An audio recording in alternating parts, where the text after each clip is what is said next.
This video was recorded in front of a live virtual audience. Hi everybody and welcome back to Totally Dacob. It's your boy Dacob and your boy Chucky. We're going to be reviewing Chucky Season 1 Episode 5, Little Teeny Tiny Lies. Well, the title of the episode is Little Lies, but I added the teeny tiny because you are teeny tiny. He's a little bopper. Subscribe to my channel here if you haven't already for all pop culture updates on weird things that I like. And I live stream on my main channel every week. Join me every Saturday where you get to talk to me live in the chats. And that's where we film all of these videos. So I have my wonderful co-chatters in the chats right now.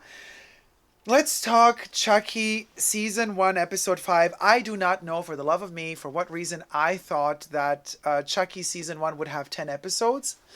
I am heartbroken that there's going to be only 8. Even though on Wikipedia they only show 7. So now I'm like even more heartbroken because I'm like, wait, is it going to be 8 or 7 episodes? So either way, I'm devastated. I want as many episodes as possible, but no, it's not going to be 10. It's going to be 8, allegedly. So episode 5 means we're only 3 episodes away from the finish line, and I am enjoying this ride so much that I don't want to see it end. And in this episode, a lot happens. You know, we're getting closer in terms of time to modern day Chucky, in which the series is happening. Series being the direct continuation of the Cult of Chucky movie.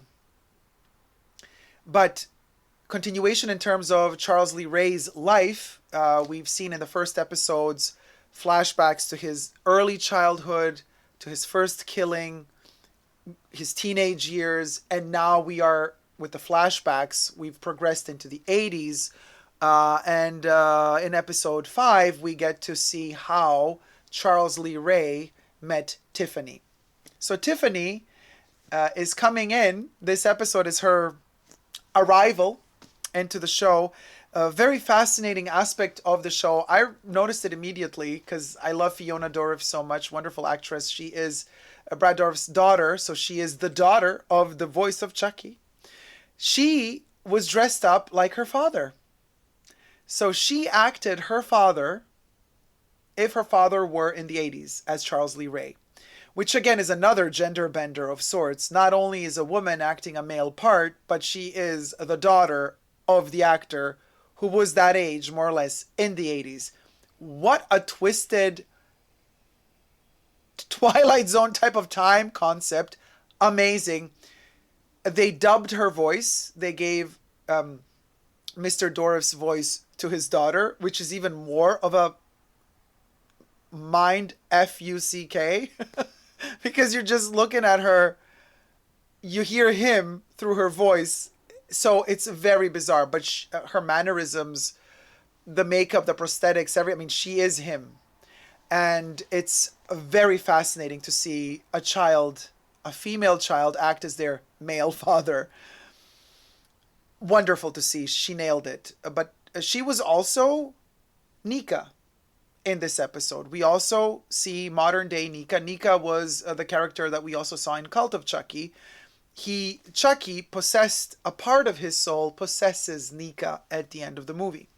So now we're back in modern day times, just a short while after a Cult of Chucky movie ends, and Nica is still possessed by Charles Lee Ray. Now, in the flashbacks, however, Nica still doesn't exist. Charles Lee Ray is kind of, still killing people, chilling in the clubs, and he meets this chick, which we think is going to be Tiffany, but it's not. Shortly after that, he actually really meets Tiffany, and Tiffany and him kill this other chick who we thought was Tiffany because we thought she was crazy, but she wasn't crazy because Tiffany was crazier.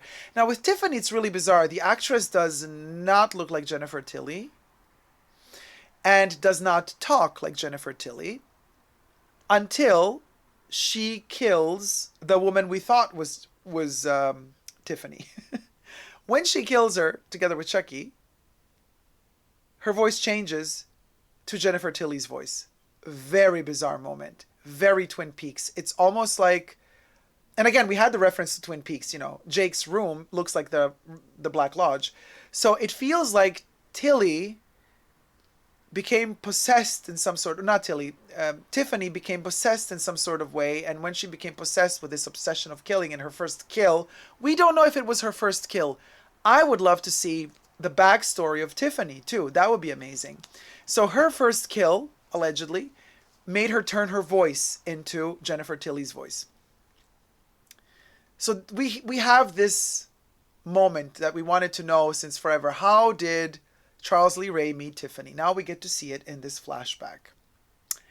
Fast forward to present day. We are back in the same hotel room from the past. Many, many years later, Tiffany and Charles Lee Ray are back at it.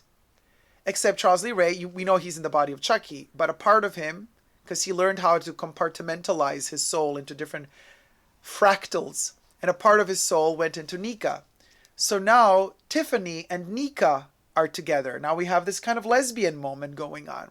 You gotta love Don Mancini for delivering the biggest gender bending scenario out there, and I'm here for it. I'm here for every second of it. So Tiffany is fiddling and diddling with Nica. Nica has Charles Lee Ray in her, and they have captured two people. Well, one is killed, and then there's other guy who's kind of all tied up. You know, some sexy games going on there, but they're ready. They want to kill him. As Tiffany and Nica have a little bit of a, well, Tiffany and Chucky, possessing Nica, have a little bit of a fight. Tiffany leaves the room. Chucky, in the body of Nica, is about to kill this kind of sexy dude tied up on a chair, but then all of a sudden something weird happens. All of a sudden, Charles Lee Ray exits the body of Nica, and Nica is back to being Nica. The fascinating thing is that Nica is in a wheelchair. She can't walk. But when Nica is possessed by Chucky, she can walk, by Charles Lee Ray. So when Charles Lee Ray is in her body, she can use her legs and walk. Whenever he leaves the body, she falls to the ground because she can't walk anymore. But we do not know yet how this entering and exiting the body works. Is it a glitch? It seems to be a glitch because Chucky, or Charles Lee Ray, doesn't want anybody to know about this. He keeps, he kind of, as Charles Lee Ray exits the body of Nica, Nica realizes what is happening, more or less, and helps this guy who's tied up free himself.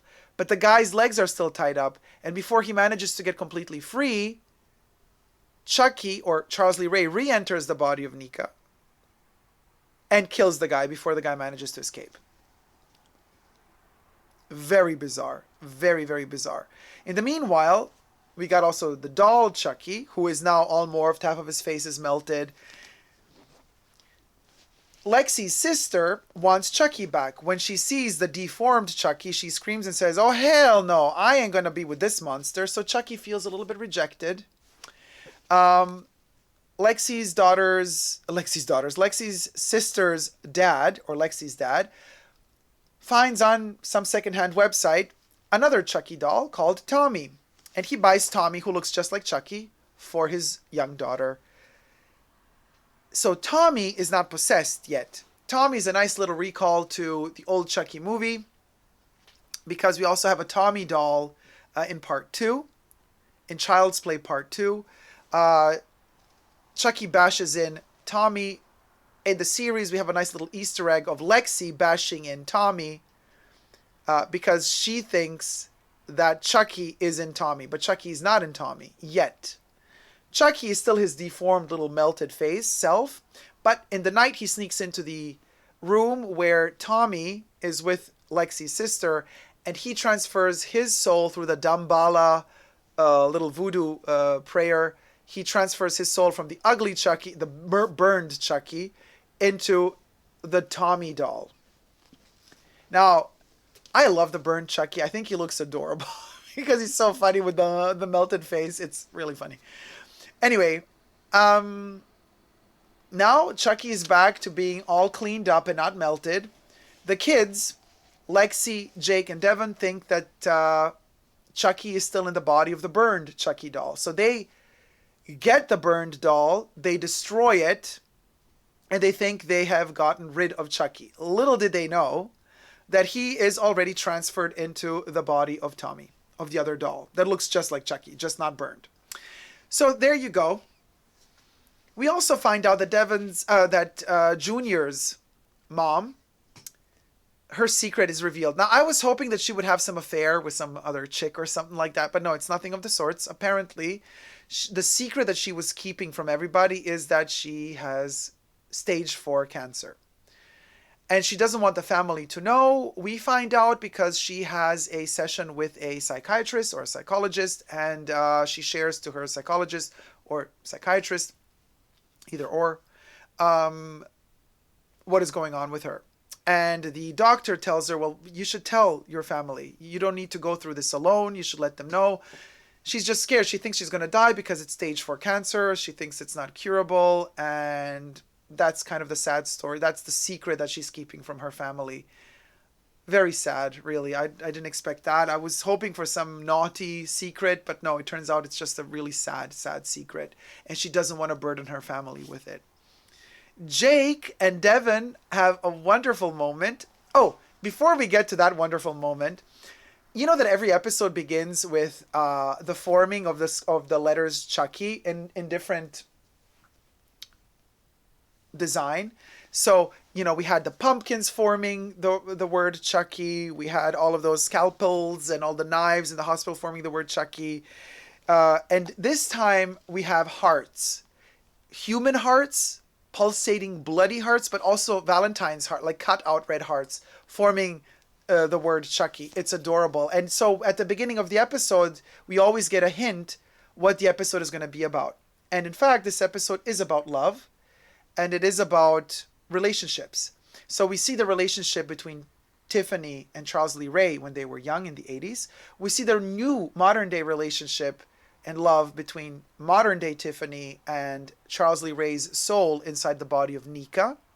We see also this complicated relationship between the mayor and her husband, who are the parents of Lexi and Lexi's sister, and the difficulty that they have in parenting these kids. We also see the complications of the relationship between Junior's mom and dad, because the mom is keeping a secret that she's terminally ill, basically, we are led to believe, from her husband. And we get to see the cherry on top of the cake, which is the love story forming between Jake and Devon. And it is so sweet. It's so innocent. It's so pure. It's just such a beautiful...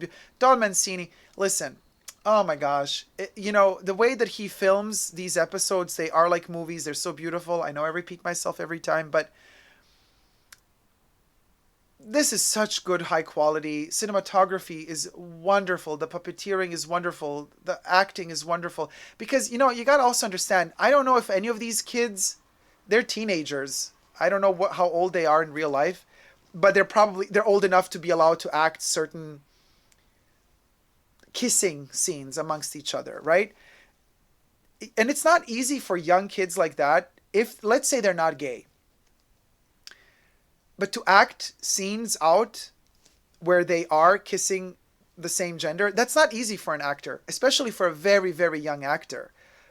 If they're still teenagers, they're still dealing with so many insecurities of their own. And to have that strength to act out a scene like that when you're kissing somebody of the same gender and at such a tender age, it's really cool. It really shows, it's a testament to their art and their craft and how credible they are. And I'm not even going to go into speculating whether or not these kids are gay or not. It's none of our business.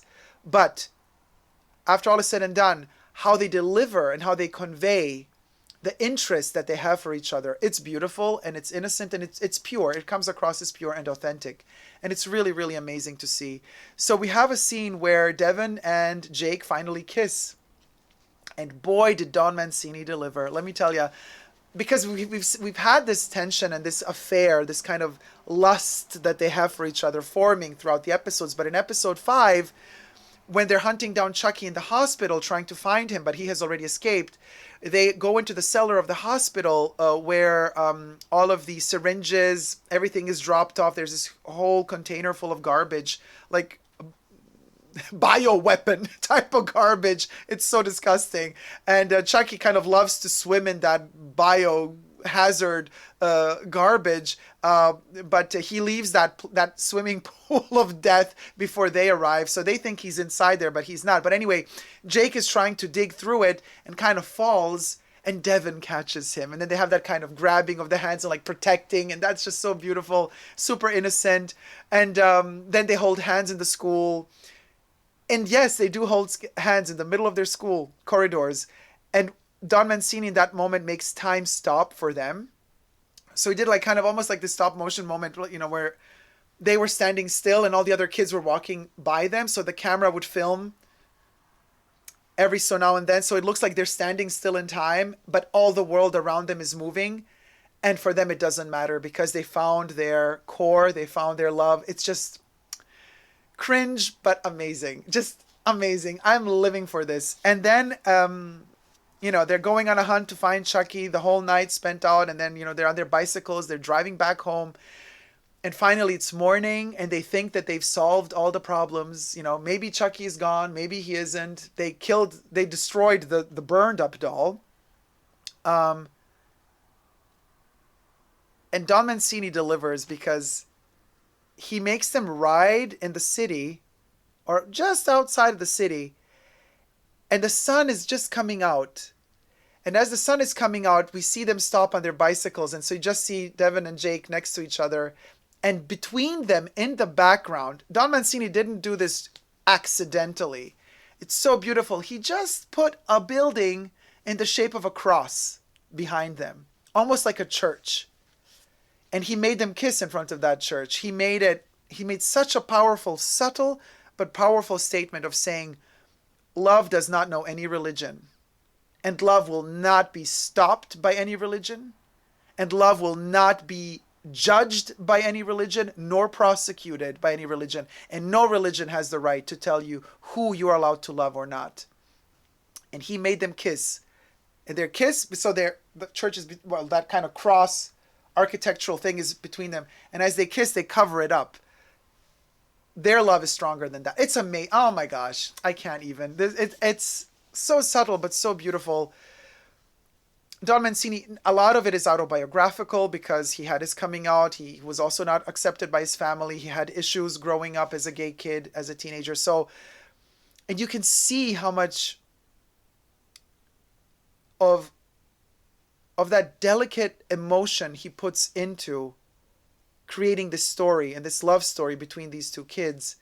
It's very delicate. It's very tender. You can see that there's so much love going into portraying this love story, even through a horror TV show. The love shines through. It actually makes it even more beautiful. It's a revolutionary way of seeing horror because there's also humor in it. There's a lot of humanity in it. It's very, very poetic. It's extremely poetic. It's so beautifully done, so tastefully done. It's a new way of seeing horror for what it truly is. I always say that horror to me represents the purest form of emotion. I know that horror is oftentimes secluded into the genre of, slasher and tacky, easy entertainment, jump scares, cheap thrills, low budget productions. You just go, into the movies for a little adrenaline kick. If you're just starting to date, you want to take your girlfriend or your boyfriend out on a date, and then they get all scared. Then they kind of grab you, hug you, so you can kind of get to kiss them and make out in the movies. Like there's that whole concept of horror movies, which also has a beautiful poetry to it. But what Don Mancini does here, listen, he takes it light years into a direction where I think horror movies should always be, and that is where horror is the purest, most raw essence of emotion. I always say that horror movies are like, if we were to compare them to perfumes, horror movies are like the most concentrated form of perfume. So a horror movie, when it comes to emotions, is like the extract. While, let's say, a comedy is like an eau de parfum, a drama is more like an eau de toilette, concentration, and so on. But with horror, you get such an essence and a core of raw emotions. And if you know how to time it right, how to play it right, and if the writing and the casting is correct as well, then horror turns into poetry. Not many have succeeded. Only a handful of people succeeded to create poetry through horror. But Don Mancini is one of these people. And thank you so much, Don Mancini, for creating this show. I'm speechless. It just makes me so happy to watch it. And I know that there's death in there as well, but guess what? There's death in life too. So I do not see the killings and the deaths as something gory in terms of, oh, I can't see the blood or this or that. It's a part of life, and through horror, certain deaths are depicted in a very extreme manner, in a manner that you know that these people would never die like that in real life. It's almost comical how death is portrayed through the actions of a slasher or of a serial killer within the context of a possessed doll. And we're not talking of a possessed doll like Annabelle, who doesn't have any personality whatsoever. We're talking about Chucky. Chucky has a hell of a lot of personality and then some. And he has a lot of humor. And let's not forget that he's in love with his girl. And he would do anything for her. And let's not forget that he has a gender fluid kid who he also loves and would do anything for. We haven't seen Glenn or Glenda yet, but I have a sneaky suspicion Glenn and or Glenda are going to come in as well into the show. And boy, I can't wait to see that happen. So, in this episode, Chucky transfers himself into a new body. Tiffany and Charles Lee Ray are together through the body of Nica. Jake and Devon are together. And also what we see finally almost fully forming the group of kids, the group of teenagers, the coming of age story. They are becoming an incredible partnership. You know, for now, Lexi, Devon, and Jake, they're becoming much more solidified and unified. We see them in the classroom together. When the teacher exits the classroom for a second, the three kids immediately join together and jump at one table and try to figure out how they can deal with Chucky. How can they succeed in winning over Chucky in this world where they think grown-ups would never believe them that Chucky is actually a living creature inside a doll. And these characters that barely spoke to each other at the beginning or even hated each other at the beginning are becoming best of friends. And already in the span of 5 episodes, from this hateful, terrible, bullying relationship, thanks to Chucky, who is the real bully, he made them all come together. He made them all become friends. They were all alone. They were all lonely in their own way, misunderstood, felt no love, felt no understanding from the rest of the world. And thanks to this little bully here, they managed to come together and are now working together to survive. And they are discovering sides to themselves that are beautiful, and they are becoming really, really good people. The chemistry between them really works well. I am in awe of this show. And of course, it had to end with a spectacular killing. There's been more killings, and the school has organized a meeting. Again, the same room, the auditorium we were in for the talent show in the first episode. We are back there, and the principal is about to give a speech. However,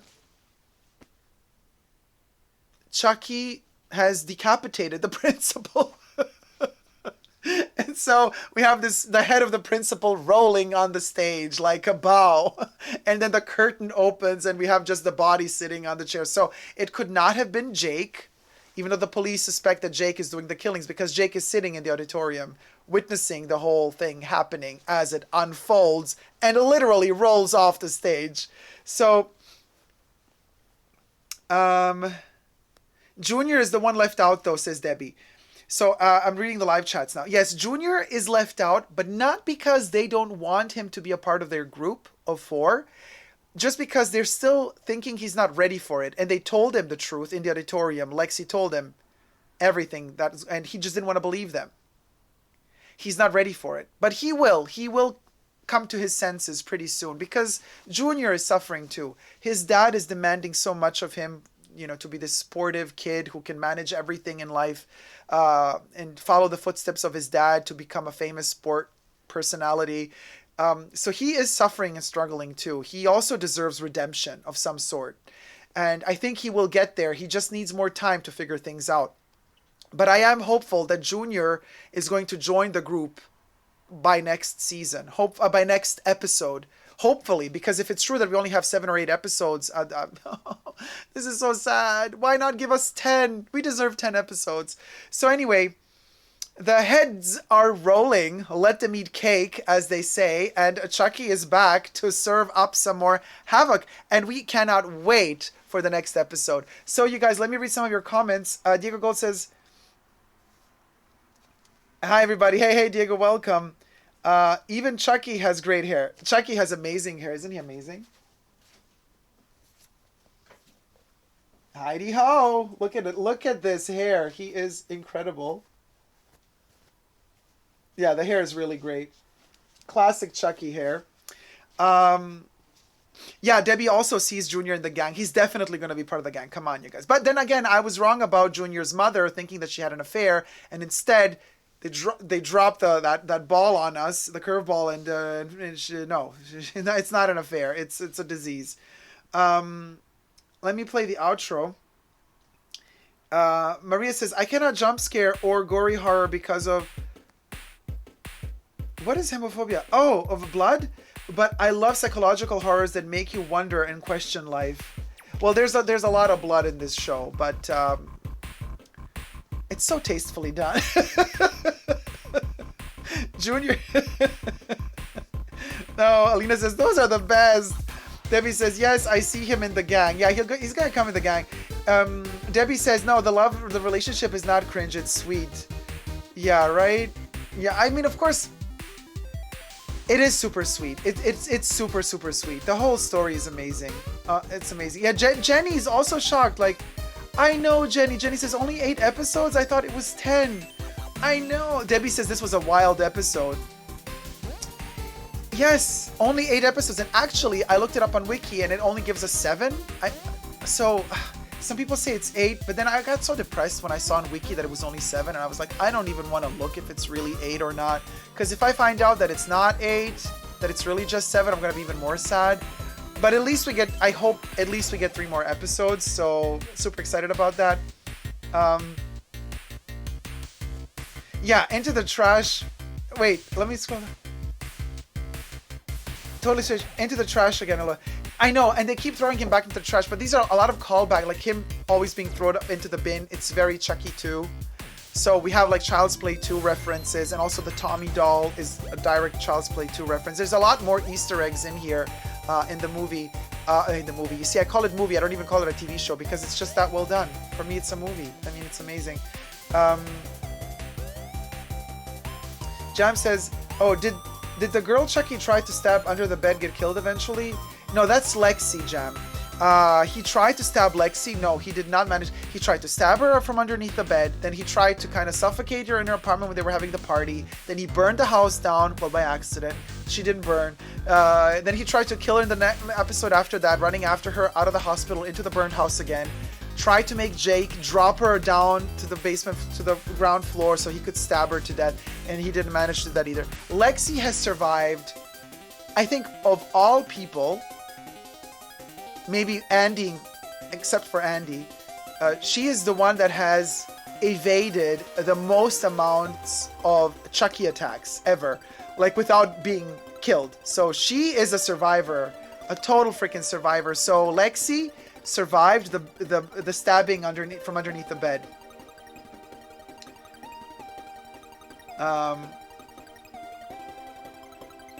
Yeah, I know, Debbie. I loved Jake and Devon. It was amazing. Wasn't it amazing? It was just amazing. And I think that love story is what kind of brings this whole horror theme together. This coming of age, coming out. Devon's mom, who's a police officer, sees that Devon and Jake are holding hands. So she's a little bit shocked, but hey, bitch, you gotta accept it. Your son loves Jake. Embrace it, girl. Embrace it. Say you love him. Say you love him no matter who he loves. and who he is and what his interests in life are. Say you're there for him, you're going to support him, and you're going to love him no matter what. That's all that counts. That's all that counts. Thank you guys so much for watching. Until next time, and until we have our next episode, the 6th episode of Chucky Season 1, I tell ya, never forget to never give up on love. This was totally Dacob with Chucky. Signing out. Subscribe to my channel, thumb up this video if you liked it, and peace. Mwah.